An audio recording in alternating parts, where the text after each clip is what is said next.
Assalamualaikum warahmatullahi wabarakatuh. Kami dari kelompok 6, di mana kelompok kami terdiri dari 2 orang, yaitu saya Sophia dan bersama sahabat saya Sonia Dea Silva. Baik teman-teman, hari ini kita akan membahas tentang pengertian narasi, deskripsi, eksposisi, argumentasi, dan persuasi. Baik, langsung saja akan dibacakan oleh Sonia Dea Silva. Narasi adalah salah satu jenis pengembangan paragraf dalam sebuah tulisan yang rangkaian peristiwa dari waktu ke waktu dijabarkan dengan urutan awal, tengah, dan akhir. Jenis-jenis narasi. 1. Narasi ekspositorik atau informatif. Narasi yang memiliki sasaran penyampaian informasi secara tepat. 2. Narasi artistik. Narasi yang memberikan maksud tertentu kepada para pembaca sehingga tampak seolah-olah melihat. Ketentuan ini berkaitan dengan penggunaan bahasa yang logis, berdasarkan fakta yang ada, tidak memasukkan unsur sugestif atau bersifat objektif. 3. Narasi sugestif. Narasi yang memberikan maksud tertentu kepada para pembaca sehingga tampak seolah-olah melihat. Ciri-ciri narasi. 1. Menonjolkan unsur perbuatan atau tindakan. 2. Dirangka dalam urutan waktu. 3. Berusaha menjawab pertanyaan apa yang terjadi. 4. Ada konflik. 5. Berupa cerita tentang peristiwa atau pengalaman penulis. 6. Kejadian atau peristiwa yang disampaikan berupa peristiwa yang benar-benar terjadi. 7. Berdasarkan konflik. 8. Memiliki nilai estetika. 9. Menekankan susunan secara kronologis. Contoh narasi.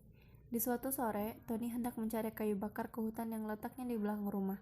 Tony pergi ke hutan sendirian tanpa ditemani oleh kakeknya karena ia tidak ingin merepotkan sang kakek. Tanpa disadari, ternyata ia terlalu jauh menuju ke dalam hutan. Malam pun datang dan suara-suara aneh pun terdengar. Tony pun merasa gelisah dan takut karena ini merupakan pengalaman pertamanya menuju hutan sendirian. Deskripsi. Deskripsi adalah satu kaidah upaya pengolahan data menjadi sesuatu yang dapat diutarakan secara jelas dan tepat, dengan tujuan agar dapat dimengerti oleh orang yang tidak langsung mengalaminya sendiri.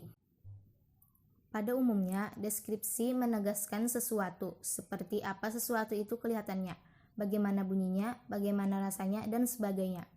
Deskripsi yang detail diciptakan dan dipakai dalam disiplin ilmu sebagai istilah teknik.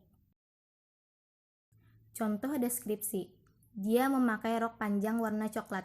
Betapa sesuai benar dengan warna blus panjangnya.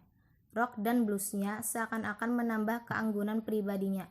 Jalannya sungguh santun, memikat hati orang yang memandang. Eksposisi. Eksposisi adalah salah satu jenis pengembangan paragraf dalam penulisan yang dimana isinya ditulis dengan tujuan untuk menjelaskan atau memberikan pengertian dengan gaya penulisan yang singkat, akurat, dan padat. Contoh eksposisi. Lingkungan bersih yakni lingkungan yang selalu dibersihkan di setiap harinya. Lingkungan yang bersih akan menjadikan kita sehat dan memiliki pikiran yang selalu positif serta tenang. Namun, sedangkan jika kotor, maka akan mempengaruhi aktivitas seperti mudah marah, jenuh, berantakan, dan lainnya. Pendapat orang lain mengenai ini setuju, karena memang benar jika bersih akan menyalurkan aura positif, begitupun sebaliknya. Lingkungan bersih akan membuat kita sehat dan lingkungan kotor akan menjadikan kita sakit-sakitan, seperti banyaknya tumpukan baju kotor. Selama seminggu, akhirnya banyak nyamuk yang menggigit kita menjadi sakit demam berdarah. Maka jagalah kebersihan, karena kebersihan sebagian dari iman. Argumentasi.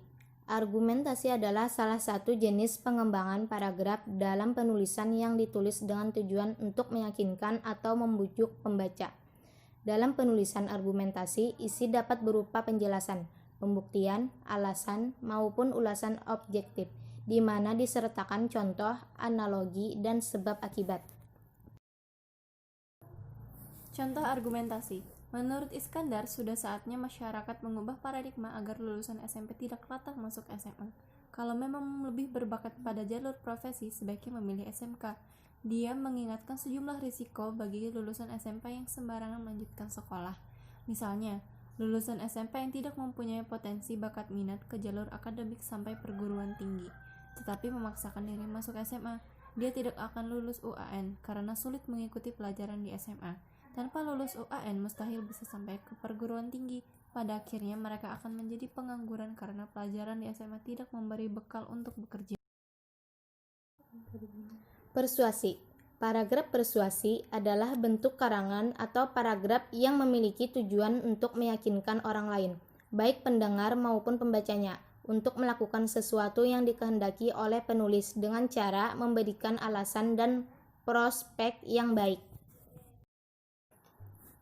Contoh persuasi. Tanah longsor merupakan masalah yang umum terjadi pada wilayah pegunungan. Peristiwa ini mengakibatkan adanya berbagai kerugian, baik kerugian secara material atau kerugian non-material. Namun yang harus kita ketahui adalah apa sebenarnya penyebab terjadinya tanah longsor tersebut.